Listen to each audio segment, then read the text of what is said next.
First of all, let no one make any mistake that for a child to be in touch with the Quran is the most important thing that you can give to your child. The Quran itself is going to save their lives later. Their skill and their ability to be able to interact with the Quran later as an adult when they are legally accountable for the rulings of the Quran, for their iman being increased by the Quran, that is being built early in advance. If you understand the whole approach to salah and hijab, yani having to come into the game before it becomes legally required, then you appreciate that the Quran is the same. The Quran also needs to be brought into the game before they appreciate it. If you're creating a habit in salah for a 5-year-old, a 7-year-old, 10-year-old, before they're even held accountable over it at the age of 13, why do you question the idea that we're going to go in hardcore with the Quran? Of course you are. But do you, unlike in the salah, which you would go in with quite a few formal ideas about how the hand goes and what you say and what you pray, what is the kind of priority order with the Quran itself?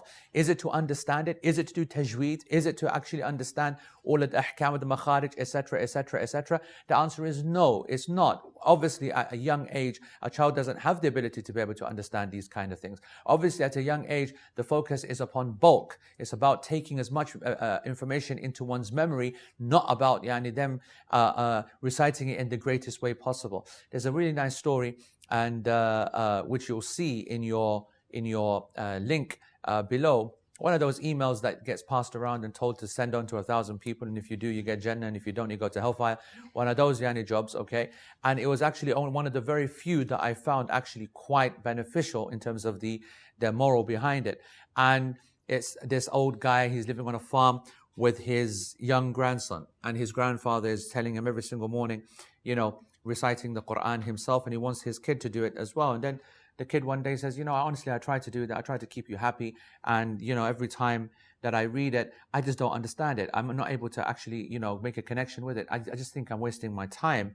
What good is it really doing to me? And so the grandfather, he's got this kind of fire, a stove, and he puts the coal on the stove, and he goes, listen, what I want you to do is take this bucket that the coal was in, and I want you to go and bring me some water with it. So go down to the river and bring me some water. And then I'll explain to you.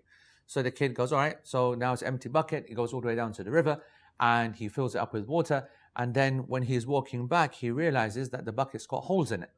And so by the time that he gets back to the house, the water's all fallen out. So the grandfather says, well, obviously you're walking too slow. You need to go back there and do the whole thing again. And you need to, run, so that it doesn't all leak out. So the kid goes, all right. So then he goes back and fills the bucket full of water. And then, he runs all the way back and he realizes that it's still all gone when he comes back. And he goes, Granddad, this is not happening. He goes, no, you need to run even faster. You're not trying hard enough. You've got to do it as much as you possibly can. Granddad comes out watching to make sure that, he encourages. The grandson knows that now he's being watched, so he's now going to give full effort. So he fills up the bucket and he absolutely pelts it. And on the way back, he comes, and by the time he gets there, all the water's gone. He goes, look, it's completely a waste of time. It's completely useless. Look, I've got no water. It's useless. So the grandfather says, is it really useless? Have you seen the bucket? And he looks at the bucket, and it is completely different to what it was the first time round. It was a dirty, scratched, old bucket that's full of whatever it was. And after 3 washings now, it's effectively shining clean. It's empty, but it's shining clean. The emptiness is the lack of understanding of the Quran. The emptiness is the lack of memorization of the Quran. But the cleanness is the effect upon the soul. It's the barakah of the approach.